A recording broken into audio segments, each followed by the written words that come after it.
Let's go. So, every interview we start, Layla, we always ask the same question: is if you could sum your career up in wrestling in one word, how would you describe it? Amazing. Amazing. I mean, we're easy straight to the point, right? We love that. Definitely. Amazing. Absolutely. I couldn't have asked for anything. I couldn't have asked for anything more, you know. A young girl came from all the way from London, England, being the first British diva. Amazing. What more could you ask for, Unbelievable. right? Right? Oh, dear. John, should we actually talk about what we've just been talking about before we came on the air? Yeah. Layla, do you want to tell everyone, or shall I? You do it. Go So, for on. people that did not know, Layla, when she was 14, was an extra in EastEnders, and she is a big EastEnders fan. My number one soap. I would never miss it. Always, every night, Thursday nights when I used to live in England, it was on Thursday nights, and I used to watch it. And I'm like, I want to be in there. I'm gonna be on EastEnders. I saw my friends at school, and they're like, oh God. So then when they said, oh, they come in school when they want extras, who's part of it? I was like, me. I'll do it. I'll do it. So I was one of the ones that was out there walking. I don't remember who the stars were or anything, but it was outside our school, the Hammersmith School, and it was just like to me, I was just thinking I'm going to be on TV. I'm going to be on EastEnders one day.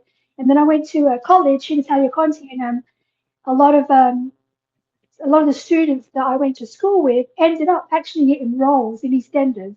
I don't know if you remember Layla Birch. I went to college with her. We were very close friends. They played in Oh, an yeah, I do. Italian Yeah, yeah. family. It was a way, way back.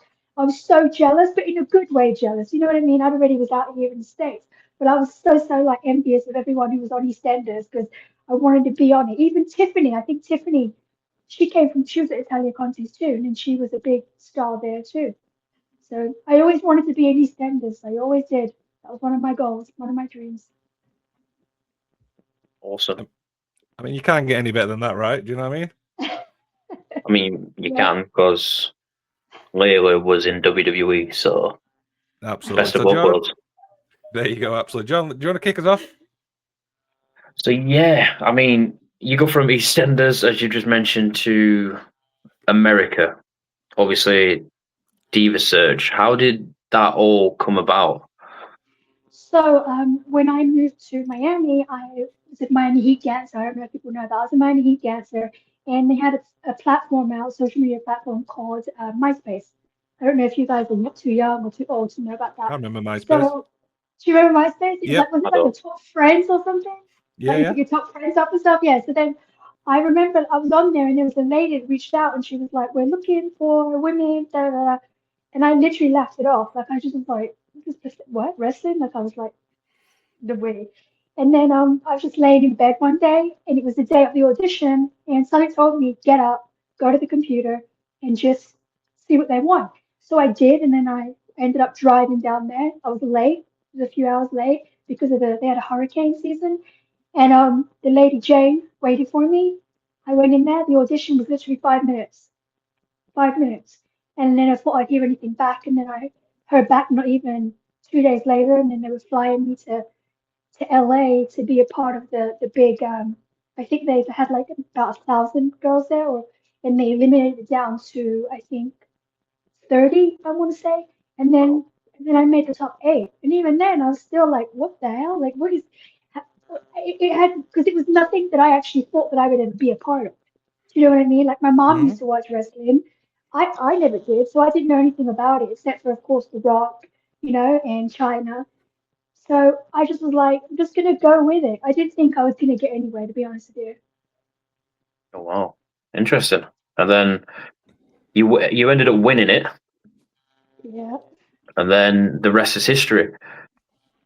pretty much, pretty much. And even when I was in the competition, like my first, like I always remember the first time they took us out there to the stage. They were like, they gave us certain rules and stuff like that, and then Miz had to go out there and it was live, right? And then Miz messed Mm, up something. I don't know if you guys, he messed up something, and then started yeah. booing him. After that, I was like, they boo you? Like I was like, I don't want to. Like I was one of the only ones that got really scared. Like I was like, oh my god, what have I got myself into? And then I just you just had to just go with it, and it ended up being like the best thing that ever happened to me. So I'm very fortunate. I think it Awesome. was. I think he forgot the actual the number they had to ring. I'm sure it was something along the lines. Yes, it was. He forgot the number and stuff. Yeah, he wrote this. He read it wrong or something, and they just started booing him. But I didn't know that he was also part of like the real world, where they were just at that time they just wanted wrestlers. They really weren't interested in some cities we went to. They weren't really interested in divas or diva search, especially diva search. Yeah. Yeah. Over to you, Lim. So I want to obviously stick with the Miz thing. I want to talk about No Mercy 2006 because that was my first introduction to you. You can't comment anyway. You want to talk about that? Say that again. I'm sorry, you broke out. I'm so sorry. Say again. Yeah, so I want to talk about No Mercy 2006 with the Miz, where his little birthday surprise thing. Yeah, that was that was a great scene. I didn't really realize how much like WWE was trusting me at that time, being so new that I didn't realize being given that time, especially on a pay-per-view, was a very prestigious thing. You know, I was nervous, but I wasn't that nervous. And working with Miz, I'll be honest with you, Miz is one of the easiest people in WWE to work with. Like he really is. He's like he's fair. He doesn't, even if he gets nervous, he never shows it. So you always feel comfortable with him because he's going to go out there and portray it and be the best that he can be. And as you can see, look how long his career's been, right? So we went out there and I was doing what I was told to do. We rehearsed it, but I totally I forgot a part. And he's like, I was supposed to take off his trousers, his pants, his trousers. And I forgot that part. And he's like, take off my pants.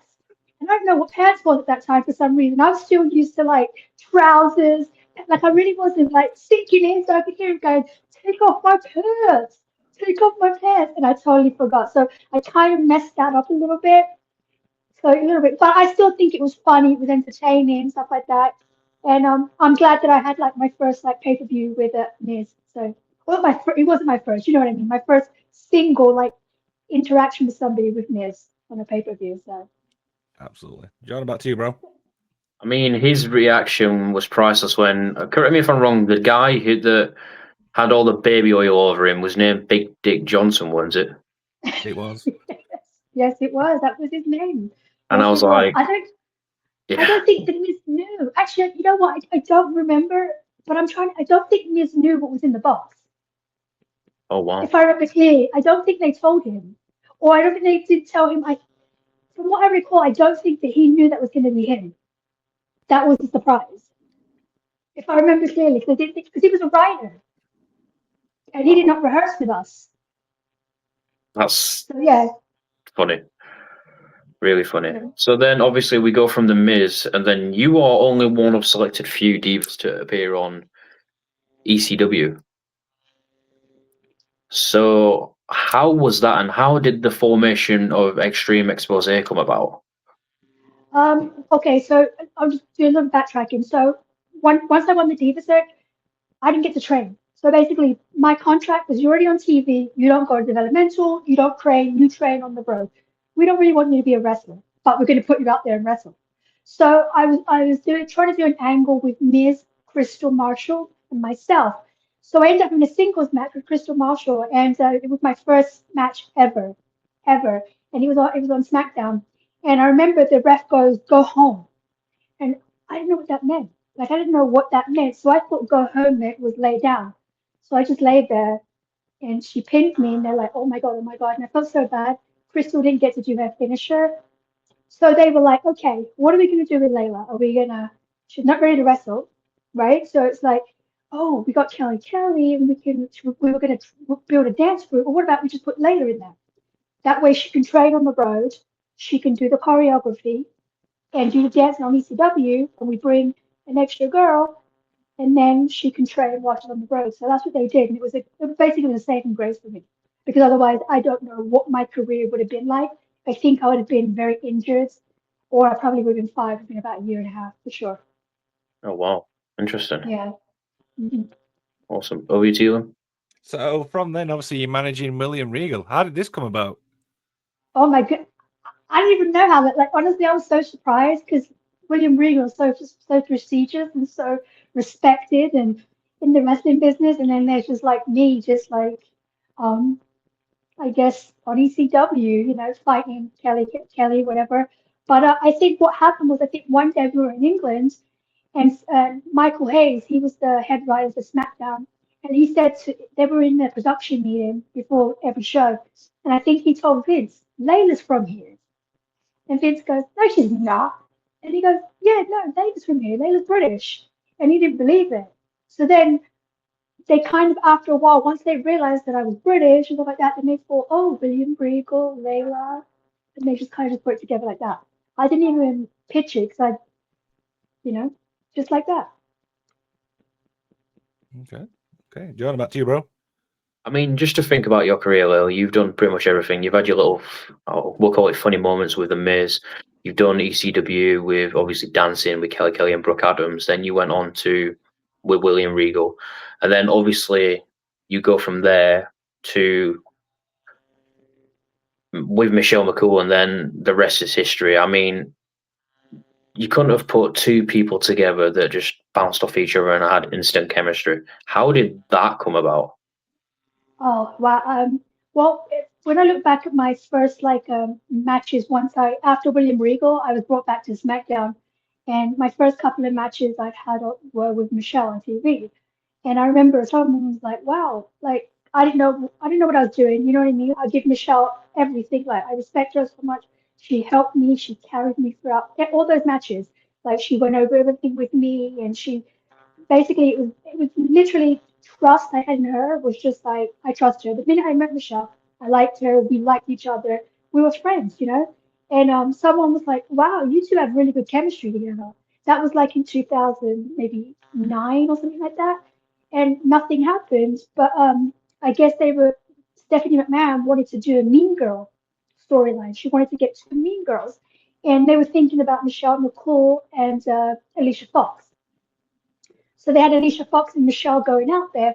And then I don't remember exactly what happened, but one point they were like, okay, well, we don't want Mickey James and Michelle McCool touching each other as much as possible. We want to keep them away till the next pay-per-view. So they were like, well, who can we use? They were like, okay, put Layla in there. So I was basically just a filler, you know what I mean? Her friend just coming in to fill the spot and to like let them wrestle when it came to the pay-per-views. And every time I went out there, it was like they trusted me more. And Michelle and I just connected really well. And then it just kept going and it escalated and got better and got better and better. But one day it was just like we were a team, and then we had to find a name for ourselves. It just happened so organically. It was never supposed to be me, though. I was never even a thought for that. Interesting. Over to you, Liam. Absolutely. So, talk a little bit about obviously beating Beth for the title. Oh my God. I'll always remember that day because they didn't decide who was going to win that title. Because I guess Beth was injured, right? She got injured the week before. And then Michelle was not on the road as much, so she wasn't doing the live events shows and stuff. But I was always on the live events. And that was at the time when we had Vicky Guerrero with us, right? So the actual pitch was to have Vicky Guerrero win the title. And we were going to go from there.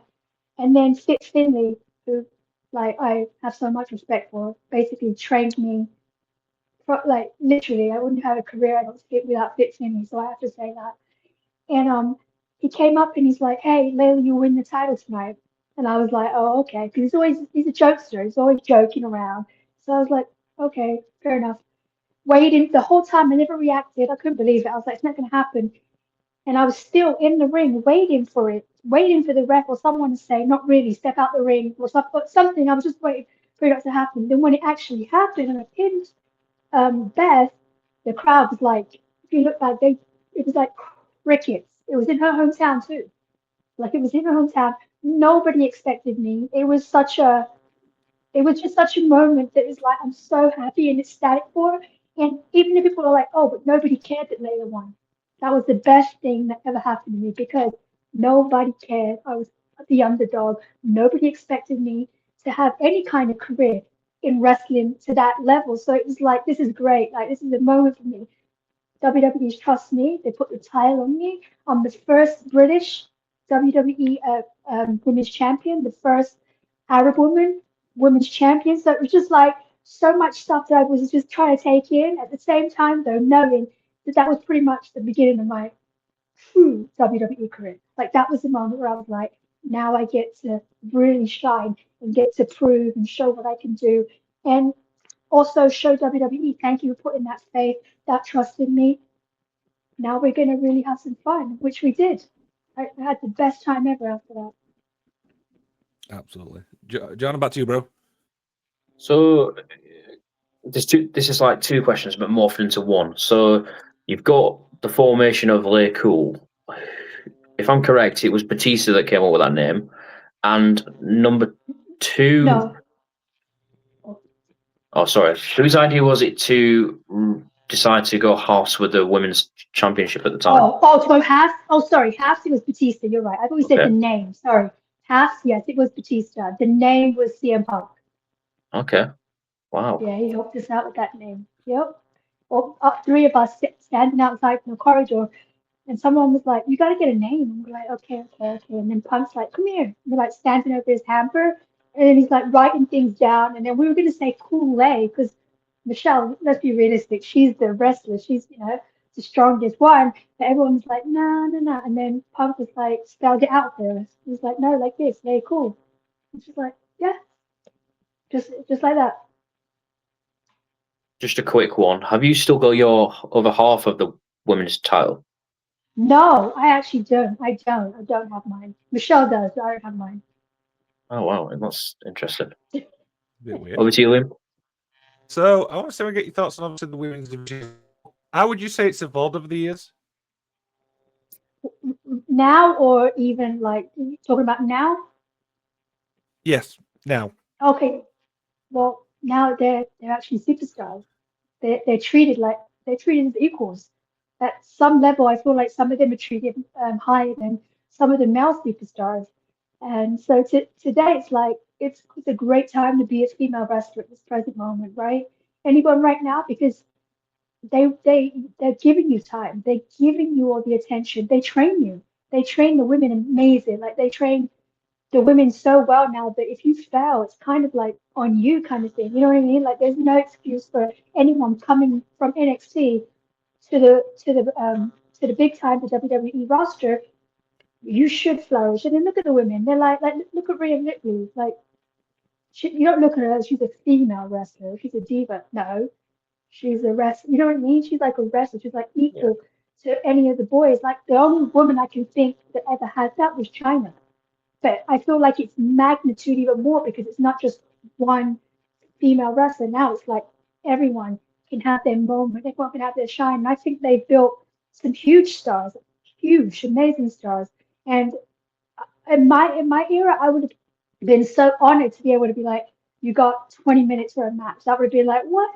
So to me, it's like it's great watching them, and it's wrestling has evolved, and it's a great thing, you know. And I just feel like the women eventually, I think, are going to come to the point where it's like you can't even say women. I think it's just going to be whoever's the best star. To be honest with you, they're bringing the most money.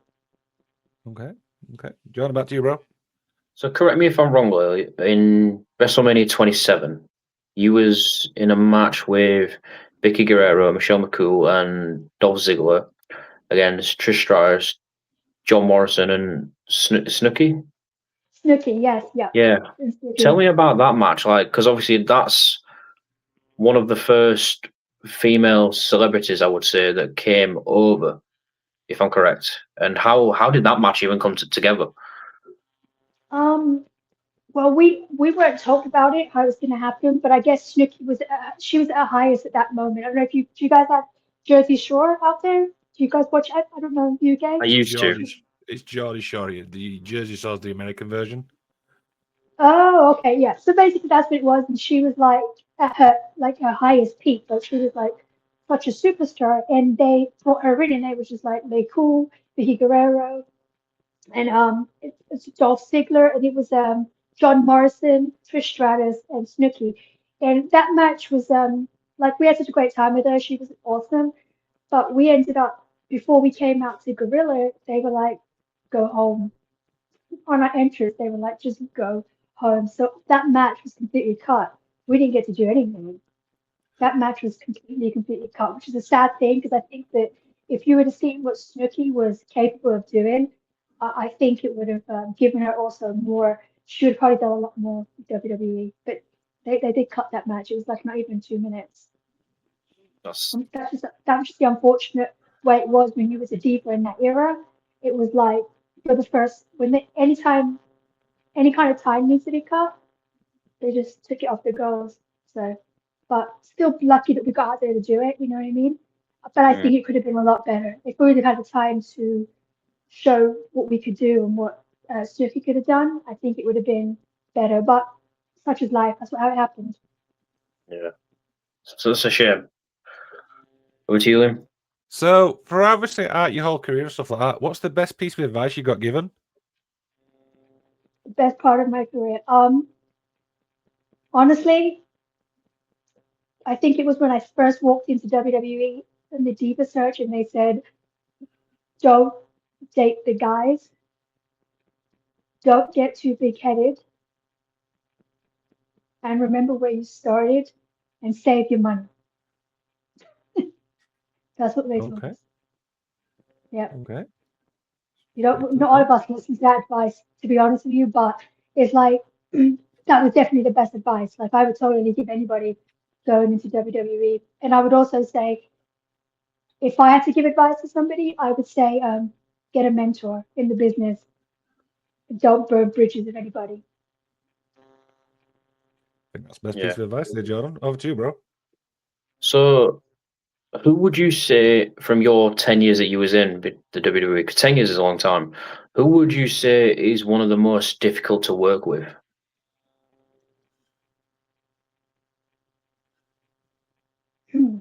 You know what I'm going to say? Because I don't want to pinpoint anybody particularly, but I'll say every person in that business is difficult to work with at some point in their career. Sorry, it's difficult to work with in their career. So it's like it's sometimes it's not that they're difficult. I think it's the situation we're put into. Like now, I think like when I look back at the Diva era, there was 2 spots, right? So it was like Monday Night Raw or SmackDown, 2 spots, 2 titles, 1 match, 5 minutes. So it made everybody, I think, really it just changed the environment. It made it a very hard environment, and I totally now look back and reflect and go, wow, I get it. Because now if you look at it, the girls have time, they have opportunities, more than just 1 spot, 2 spots. So nobody's really going to come across as being difficult. Do you know what I'm saying? Yeah. So I think the situation made people be difficult or not difficult. I can say I was difficult too. I became difficult. I can admit that at times. And I think it became like the nature of the environment. But it that's just wrestling business. So I don't really want to point anybody out kind of thing. But I'll point myself out for sure. I'll point me out as someone who's difficult too, for sure. Okay. Over to you. So, talk a little bit about obviously winning the Divas title from NikkiBella. Is it Nikki or Brie? I was getting confused. Say it one more time. Sorry. So, talk about winning the Divas title. Oh yeah, okay, yeah. That match was I just came back from my tour, my ACL and MCL. So I had like surgery and everything. I was out for nearly a year. It took me a really long time to get back from that. So I was very, very nervous. But the Bella twins were awesome. They really did take care of me. Coming back winning that title of my like I was so surprised and shocked that they wanted to put the title on me. You know, I was very scared that I was going to get injured. Like I was very, very, very scared that I was going to get injured again. I enjoyed it. I felt blessed that they wanted to give me that title. But when I look back now in perspective, like when I look back and reflect on it, I kind of wish that I didn't win that night. I kind of wish that it would have I would have lost or something and then started a storyline and chased because I was coming back as a face. I wasn't gonna be a heel. So I feel like once the face has won the title, there's no chase, there's no momentum, there's nothing really to get behind. You know what I mean? I already won kind of thing. But I would have totally done things differently when I came back. Okay, John, back to you, bro. So I will take you back to the Hall of Fame this year. I mean, that must have been a really proud moment to see one of your to see your best friend going into the WWE Hall of Fame. And then obviously the camera goes to you, and I think you're getting quite emotional seeing that. What was that night like for you? It was very beautiful. Like, I haven't been back from WWE since I retired, but I wasn't gonna miss that night. That was gonna be, you know what I mean? I wanted to see my friend. I wanted to see her be inducted. I wanted her to be celebrated for her career and everything that she had put into. She put her heart into that business. Like, people don't really realize how like hard Michelle worked. Like, Michelle wrote storylines for LayCool. Like, she would write storylines every week. She was the one. She'd always been very giving. If that's why everyone that worked with Michelle will say she's very giving. Her storylines were amazing, and she's an amazing wrestler, and she deserved to be, in the Hall of Fame. So it just brought back so many memories, and I just felt like it was just she, because I felt like she should have gone in a long time ago because she retired in 2010. So it was a long time, and I just knew that she was so happy, and it was like having seen her being celebrated, and just it was a beautiful night, and I was emotional. I still get emotional because it's like, that's my friend, that's like my best friend. So it was very special moment. Awesome. Over to you. Talk a little bit about the match, obviously, with obviously Michelle. Do you know what I mean? That absolute brutal match you had. Oh, the loser leaves WWE. Yep. Yep. Yeah, yeah, that was hard. It was a hard day, because one, I didn't want her to leave. I knew it was going to be the end, and I was happy because she was like passing on the buck to me. But it was still like a very like sad like moment, but also exciting. And we worked so hard, so we wanted to go out there and make sure that we gave it our all and that the fans enjoyed it. And we're in the ring way before the pay-per-view started, and I got injured. And I knew it was bad, but I didn't know how bad it was. So at that time, I tore my ACL and MCL before the pay-per-view. So I was basically taped up before the match. It had to go on. I had to do the match. So it's sad that I was injured because I still feel like I could have given way more, but there was no way that I was going to miss. You know what I mean? There was no way that match was not going to happen. And we got to share that moment. We got to share the moment of something that we worked so hard and created together. And then we ended it the way we wanted to end it. We got to literally break up LayCool the way that we wanted in every way. And I remember like I came because I was the first in Gorilla, and then I was waiting for Michelle. I was watching her with Kong, and then I remember like her husband, uh, Taker, was standing right there, and I was standing there waiting for Michelle, and he's like, "I'll let you go first. You guys have your moment." And we just like cried and hugged each other for at least 5 minutes. That's amazing. It was a very, very touching day, but it was also a very sad day for us. You can even Yeah. see it now. Do you know what I mean? How emotional you're getting? Oh, yeah, because it was such, like, when I look back, it's like, it was such a beautiful moment in our lives. Like, who would have thought, like, they didn't even care about the Divas in that era. And we got to be together for, 2.5 years, got to do storylines that yes, we fought for, but we created something that we were both very proud of, especially for that era kind of thing. So to me, it's like, I'll always have fond memories about it and be emotional because we fought really hard to be where we were at that time. Absolutely, absolutely. John, up to you, bro. Liam, I think you can agree with me on this one. Michelle McCool's in. I think Layla deserves to be in the Hall of Fame, and not just Layla. I think LayCool as a team together itself. Absolutely, because you know what I mean. They're absolutely one of the most unique teams ever. I always prefer them as a heel, though. I'm going to say that. Yeah. Way better as yours. I don't know if we'll ever be, well, I don't think I will ever, but if I ever do, it'll be with Michelle. It'll be amazing. I would love to. If it doesn't happen, I've already like accepted it that not everybody gets to be in the Hall of Fame. And my recognition was that I was there for 9 years. I had a great career, so that's, you know what I mean? Yeah, absolutely. John, shall I go for a question, pal? Yeah, sorry. Just on that, before you and Michelle obviously left WWE, now they are a certain title in WWE what a team can go for. Is that something that you two would love to go for? The women's tag team titles? I think I'm too old. Don't be silly. No, I think I'm too. Oh, I think my wrestling career is done. I mean, I don't want to be honest with you, I don't think I want to come and do a run or anything like that. I totally accept and know my age, and I don't want to go in the ring and embarrass myself either, because then it's just like that's what you'll be remembered for. I'm very critical. I'm very self-critical of myself. So, but do I believe that there could be something me and Michelle could come back and do in time? Um, I would be down for, of course, because I would like to do that with Michelle, relive that in the past, but also I'd like the fans, because I still get like fans asking me, oh, we'd love to see you and LayCool back together. We'd love to see you guys. So I do believe that there was an opportunity sometime soon that we could do something, but for me, now run. I honestly don't think I could do that. Okay. Just, yeah, I'm too old. Never say never, right? No, I'm too old. I'm too Fair old. enough. I don't think I could. I'm too old. I Liam, don't over want to to you. embarrass myself. Talk a little bit about making that decision to retire. How did that obviously come about from your part?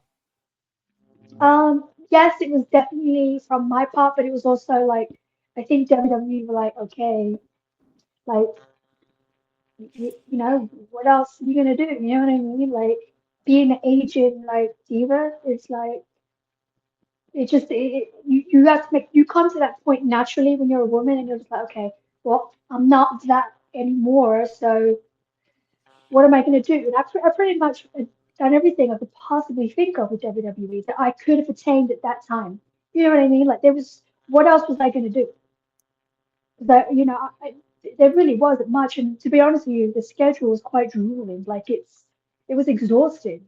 It was great, but it was exhausting. I'm aging. It was just time to go, and I'm just happy that I got to go on my own terms. Like, not everybody gets to go on leave on their own terms. You know what I'm saying? So I feel great about it, even if it was a mutual, like, it was still that I got to go out on my own terms. So I'm glad of that. I'm happy that that happened that way, to be honest with you. Absolutely, absolutely. John, over to you, bro. So I want to talk about that you was in the first ever tables match, if I'm correct. There was you and Michelle McCool versus Beth Phoenix and Natalia. I mean, Yeah. you mentioned obviously you're too old, but we don't think you are. I mean, Trish Stratus comes back, Michelle's come back, Tori Wilson's come back, everyone's come back for an appearance or some sort of appearance in a ring. We need you back in the ring as well. But I've got to get back in shape for that. So we'll see. I have to get back in shape for that. never say never. Hopefully we'll see you in the Royal Rumble at some point or anything. But the first ever tables match, I mean, wow, that must have been an honor to be on like a pay-per-view with Michelle McCool and Natty and Beth Phoenix. How did that come about? Was the tables match just a stipulation that you could have had, or was there like others that got spoke about as well? No, I think that was what they were going to do, because it was the first ever Divas tables match. They knew what they wanted to do, um, and when we got told, I was like, what? Like, completely like out of my realm. What was going to happen? Because you got to remember, you've got Natalia, you got Beth. Like, they're like stellar wrestlers. They're hardcore. They're wrestlers. Then you got Michelle, who's also a wrestler. Then you got me. I'm just like, oh, I'm just like learning off everybody and hoping that I'm doing everything right. And so I was more nervous, I think, than everybody else, to be honest with you, because I was like, I better not mess this up. This is serious. Like, this is no joke now. This is not, let's go out there, have a match, and no, this is serious. Like, you really have to go out there and make sure that you guys make this work. And I was like, Layla, do not screw this up.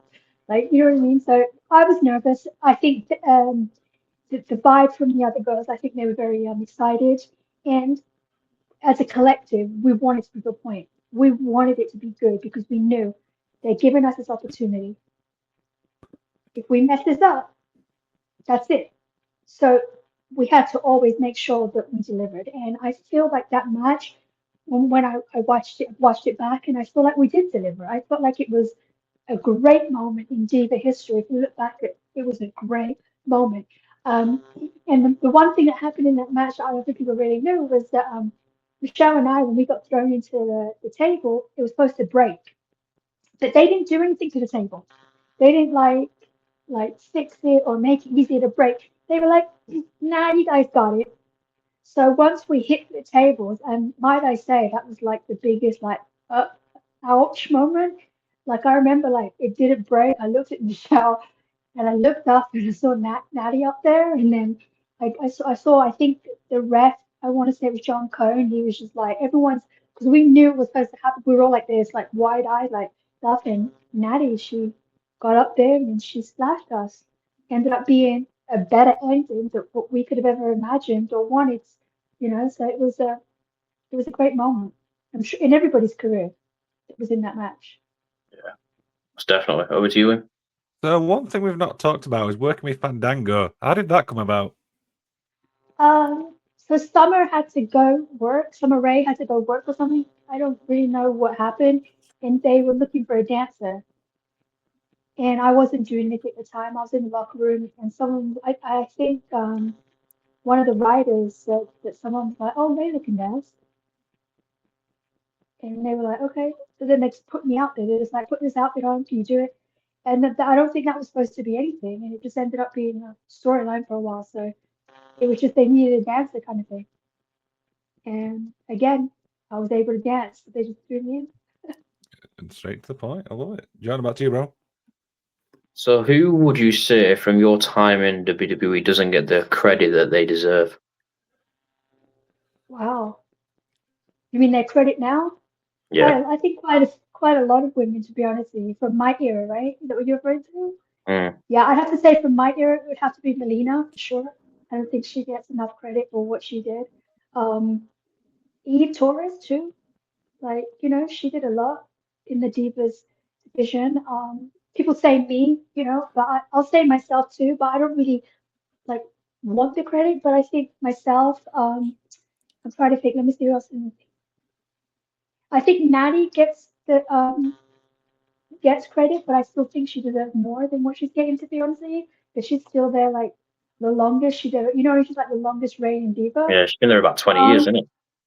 oh my God, see, there's so many I think there were so many girls who at that time didn't get, you know, didn't don't get any credit. And it's just sad. It's just that's just the way it was at that time. We were just there for the eye candy. You know what I mean? We were just there eye candy. And we got to have some barriers. We were able to break some barriers and stuff like that. But it just is what it was. That's just that era. You know what I mean? That's the diva era. That's what we were there. And I feel like the girls that did shine at that moment shined as far as we were allowed to shine. You know what I mean?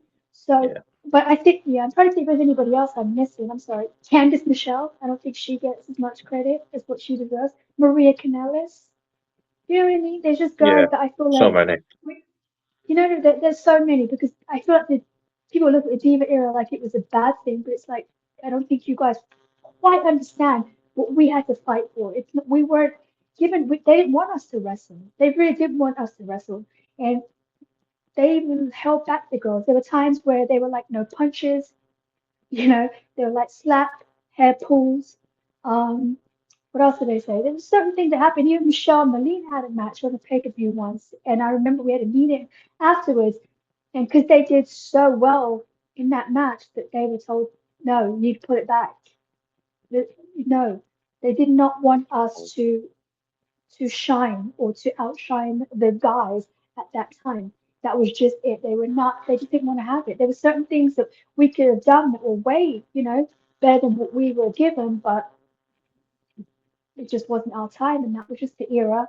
And, you have to respect it for what it is. Yeah. It's Absolutely. quite sad, to be honest. That is really sad when you think about it. I'd say sad, but I also say that was just the time. That was our era. And, I still love the Diva era. I would look back at it fondly no matter what. But that was it. We knew what we signed up for, so it just is what it is. Yeah. Oh, Liam. So, how do you want to be remembered in wrestling? Um, that's a really tough question, right? I mean, how do I want to be remembered? I mean, I feel like most people remember me from LayCool. So I'm okay with being remembered for LayCool. I just hope that I was entertaining. If I was entertaining and I was an athlete, that's all that matters. I think I entertained, so that was all I really care about. Okay. John, back to you, bro. So what was life like? So 2015, you decided to leave and retire. What's life been like for Layla for the last 10 years after wrestling? Very quiet, very quiet, wrestling related. Like I really haven't done anything with wrestling. I've just recently started doing appearances, which I enjoy now, but for me, once I retired, because I've been there for so long, it's like it kind of became like my identity for a while. Like it was like it's a very weird thing. Like people are like, oh, actors or performers, you know, there's a thin line, and there really is a thin line because you start thinking you were that person, and that's what I identified myself was as. So it's what I identified myself as, and I needed that break. Like I needed to completely detach and just be Layla and forget that. And so I did for a really long time. Like I really did speak to a lot of people. I didn't travel. I just had a really nice time just adjusting to normal life. And I'm glad I did it because it's tough. It was I was there for a very long time, very very long time. So it was very hard to like separate myself from it because it was like my life. It was my whole life. Yeah. Let's talk about your podcast that you have. Yes, so I haven't started it yet. Everyone's like ready for it to be launched. Now I have not launched it yet, but I will be launching it. It's basically like what I was just talking about the Diva era. I got back onto social media and I saw that everyone was like slagging off the Divas and Divas are this and they're that, and I was like, whoa, what's this all about? Like, why are we getting hate? Do you know what I mean? It's like Yeah. it didn't make any sense to me. Like, I get it, the women are amazing right now, but you have to look at the contrast. Like, can you imagine if you would have let Michelle McCool in this era, if you had had a Melina in this era with the time that they had and everything, it would have been like phenomenal. So I was just like, you know what? I felt like I was part of that Diva era, and I want to represent. I want to represent now. I want to look back at all the girls' careers and show you, like, wow, let's celebrate the Divas. Why not have a moment where everyone can look inside a Diva's career, and then I'm going to have the Divas on, and so we're going to get to have so it's more personable, so you can talk and hear reactions from the Divas and stuff like that. Also, find out stories that you guys would never know that happened backstage, and it's just going to be a very like step. It's just going to celebrate that era, and I wanted to look into the Diva search because I came from the Diva search, and nobody would have thought, me from the Diva Search have had a career that long with WWE. So I want to also show the Diva Search, look back at it. I want to have some laughs. I want to just be happy about the Diva era and just hopefully like put a different like story to it instead of just like, oh, those girls are so lame. They can't wrestle. Let me show you what really happens there. And Yeah. we always talk about like the male wrestling. We have so many like documentaries and stories and this or negative. Like it's always negative. It's never like a positive thing. So to me, I think I'm celebrating the Divas. It's going to be something that I really want to do. And the podcast is called LayCool Podcast, and I will be letting everybody know when that's coming out. So Can't wait. So the final two questions I'd like to finish on. Obviously, your Mount Rushmore. Who's your Mount Rushmore for professional wrestling? oh, I knew you were going to say that. Females or male? Take your pick. Take my pick. Oh my God. Well, The Rock. I mean, one, right? Roman. I mean, wow. I'm trying to think. Female China. Yeah. And then one more. Michelle. I like that one. So I always like to finish on an inspirational message. What would yours be? Inspirational messages for wrestling or just for life in general? Take your pick. Life in general. I like to ask everyone. It's just a daily Um, thing. What we do. for me, oh my God, I got so many. I got so many life. But for me, I'd say the biggest life lessons. Um, don't ignore the red flags because you'll pay for it later. Mm. Okay. I like that one. I like that I one. like that It's one. a strong one. It's a strong one. I'm telling you, I've learned. That's one that I always look back and go, my goodness, like it's right here and you ignore it and it's like you end up paying for it forever. Awesome. Liam, do you like to wrap it up for us? So one thing we always do at the end of this show is there anything else you'd like to plug? I'm trying to think. I'm doing appearances right now. There's nothing. I'm doing appearances across America, not England anytime soon, but I will be doing appearances. My social media platforms is on X. It's Miss Layel, so MSLAYEL, and then on Instagram it's at LayLayEL, so it's LayLayEL, and my podcast at LayTalk Podcast will be coming out real soon. If not before the new year, definitely January will be posted. And I'm going to have Divas on there and also invite you guys to ask questions and get to know the Divas too, a little bit more on a personal level. I'm going to be checking that out, don't you worry.